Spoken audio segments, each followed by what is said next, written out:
जय माँ भवानी। दोस्तों मैं कल्याण भगत स्वागत करता हूँ आपका अम्बे कल्याण चैनल पर। दोस्तों, जब हम ईश्वर के किसी भी स्वरूप से जुड़ते हैं तो दोस्तों यह हमारे स्वयं के चाहने से नहीं होता है। इसका कारण वह देवीय शक्ति है जो हमको उसकी तरफ खींचती है, यानी अपनी तरफ आकर्षित करती है। दोस्तों, आज का जो हमारा टॉपिक है वह माता काली के ऊपर है। और माता काली की सेवा अगर किसी व्यक्ति को मिलती है तो यह माँ की अनुकंपा होती है कि व्यक्ति को उनकी तरफ एक आकर्षण महसूस होता है और अधिक से अधिक माँ का ध्यान करने का, उनके नाम का जप करने का एक भाव व्यक्ति के मन में ऑटोमेटिक पैदा होता है और व्यक्ति को लगता है कि माँ के नाम के बिना हर चीज़ अधूरी है। और माता काली की भक्ति जब एक भगत को प्राप्त होती है तो कई परीक्षाओं से उस व्यक्ति को गुजरना पड़ता है और कई बार यह परीक्षाएं बहुत ही ज़्यादा चुनौतीपूर्ण हो जाती है। और हर परीक्षा के साथ कई विकार, कई पाप कर्म, हमारे संचित कर्म भस्म हो जाते हैं, नष्ट हो जाते हैं और माँ अपने भक्तों को निखारती है और व्यक्ति को दोष मुक्त और विकार मुक्त करती है, जैसे अग्नि में तपकर सोना बाहर निकलता है।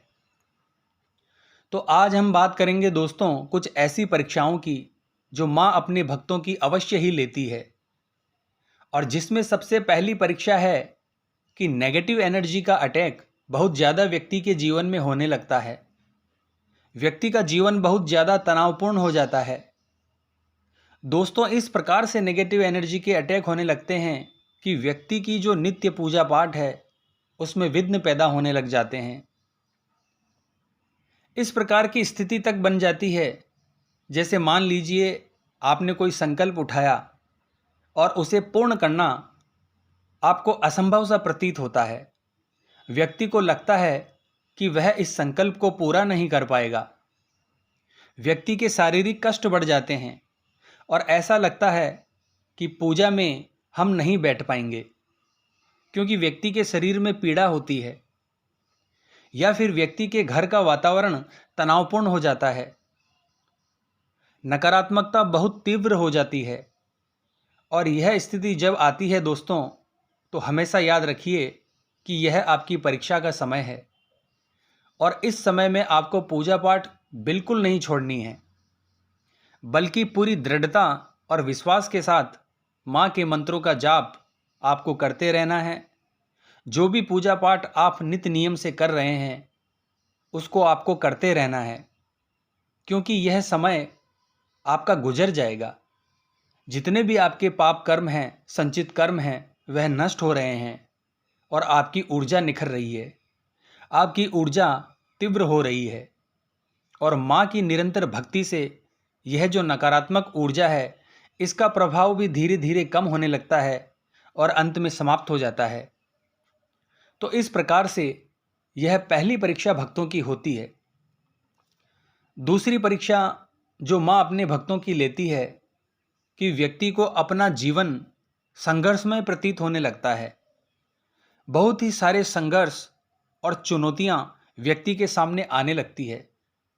जितनी हमारी कार्य करने की क्षमता है, जितने हमारे संसाधन हैं, उससे भी ज़्यादा जिम्मेदारियाँ, उससे ज़्यादा जिम्मेदारियों का बोझ हमारे ऊपर आ जाता है, जिन्हें पूरी करने की चुनौती हमारे सामने होती है।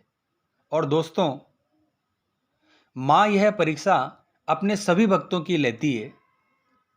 वह देखती है कि उनका जो भगत है वह अपनी जिम्मेदारियों को किस तरीके से निभा रहा है, कितनी ईमानदारी से पूर्ण कर रहा है। दोस्तों, भक्तों के भाव की परीक्षा होती है कि माँ के ऊपर उनका विश्वास कितना दृढ़ है, उनका विश्वास कितना अधिक है। क्या उनका यह भाव है कि माँ हमारे साथ है और उनकी कृपा से यह जितनी भी जिम्मेदारियां हैं वह मैं पूरी करूँगा। कई बार वह लोग जिनके ऊपर आप आंख बंद करके विश्वास करते थे, वह आपकी मदद के लिए आगे नहीं आते हैं, बल्कि आपसे मुंह मोड़ लेते हैं। तो इन सब के पीछे जो माँ का उद्देश्य है कि माँ आपको सत्य से परिचित करवाती है, संसार का जो मोह माया का जाल है इससे परिचित करवाती है, और अपनी कार्य क्षमता से भी अधिक जिम्मेदारियों को पूरा करने की एक क्षमता व्यक्ति के अंदर पैदा करती है। एक आत्मबल और मानसिक बल आपके अंदर पैदा करती है। अगली परीक्षा जो होती है दोस्तों, वह होती है भगत के नैतिक मूल्यों की। यह बहुत ही कठिन परीक्षा है, और कई बार जो बड़े बड़े साधक होते हैं, जो कई सालों से साधना कर रहे होते हैं, उनका भी ईमान यहाँ पर डगमगाने लगता है। और यह परीक्षा होती है कि जो भगत है वह माया मोह से कितना ऊपर उठा है। कई प्रकार से संसार का माया चक्र भक्तों को अपनी तरफ खींचता है, और यह असलियत सामने आती है कि हमारे मन पर कितना नियंत्रण है, मन हमारा बस में है कि नहीं, और जो हमारे साथ रह रहे हैं उन लोगों के जो हमारे साथ संबंध हैं, उन संबंधों के लिए हम कितने ईमानदार हैं। एक पति अपनी पत्नी के लिए और पत्नी अपने पति के लिए कितनी निष्ठावान है, क्योंकि बहुत तीव्र आकर्षण माया से मन के अंदर पैदा हो जाता है, और उस समय मन पर नियंत्रण करना बहुत जरूरी होता है। व्यक्ति को इस माया में उलझना नहीं है, बल्कि व्यक्ति को फूंक फूंक कर चलना होता है, अपने पाँव को जमा जमा कर चलना होता है, क्योंकि एक भूल से भयंकर दुष्परिणाम आगे चलकर सामने आते हैं। जो भी व्यक्ति ने तपोबल अर्जित किया है वह क्षीण हो जाता है, यानी कि जहाँ से चले थे वहीं पर आकर एक साधक खड़ा हो जाता है। तो इस परीक्षा में बहुत संभाल कर चलने की ज़रूरत होती है। अगली परीक्षा जो होती है दोस्तों, वह होती है कि व्यक्ति के सत्य की परीक्षा, कि व्यक्ति न्याय का कितना साथ देता है, क्योंकि माँ न्याय की देवी है, सत्य की देवी है। अन्याय माँ को बिल्कुल बर्दाश्त नहीं होता, और माँ के हर भगत को इस परीक्षा से गुजरना पड़ता है कि आप सच का और न्याय का कितना साथ देते हैं। ऐसे अवसर माँ आपके जीवन में पैदा करती है कि जब आपको जीवन में निर्णय लेना कठिन हो जाता है कि किस तरफ आप जाएं। एक तरफ आपका स्वयं का स्वार्थ होता है, आपके प्रियजन होते हैं, दूसरी तरफ सत्य। तो आप किसे चुनते हैं? आपकी बुद्धि की, आपके निर्णय की परीक्षा होती है कि क्या ऐसे समय में हम अपनी आंखें बंद कर लेते हैं? क्या हमारे सामने जो भी अन्याय हो रहा है, क्या उसे हम होने देते हैं या सच्चाई का साथ देते हैं? और दोस्तों, यह जो परीक्षाएं माँ लेती है, इसका समय लंबा भी हो सकता है। और जब आप इस परीक्षा को पास कर लेते हैं तो जो आपकी ऊर्जा का जो स्तर है, आपका आध्यात्मिक स्तर है, वह ऊपर उठ जाता है, उसका लेवल ऊंचा हो जाता है।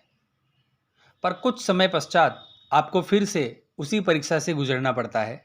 अर्थात जब तक हम इस मानव चोले में हैं तो कोई ना कोई परीक्षा कुछ समय के बाद हमारे सामने अवश्य आती है, और हर परीक्षा हमें पहले से बेहतर बनाती है, पहले से ज़्यादा आत्मबल और मानसिक बल हमें प्राप्त होता है, और व्यक्ति को माँ के बहुत ही ज़्यादा करीब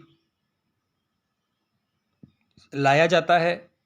और जो भक्ति का मार्ग है, साधना का मार्ग है, वह जितना सुगम है दोस्तों, उतना कठिन भी है। सुगम इस तरह से कि जब हम अपना पूरा समर्पण अपने इष्ट के प्रति रखेंगे, अपनी माँ के प्रति रखेंगे, तो व्यक्ति की स्थितियाँ बेहतर होती चली जाती है। माँ स्वयं अपने भगत का हाथ पकड़ती है, लेकिन अगर व्यक्ति का पांव डगमगाता है तो साधक गहरे गड्ढे में गिर जाता है, और जहाँ से उसने शुरुआत की थी, जो उसका प्रथम चरण था, वहीं व्यक्ति पहुँच जाता है।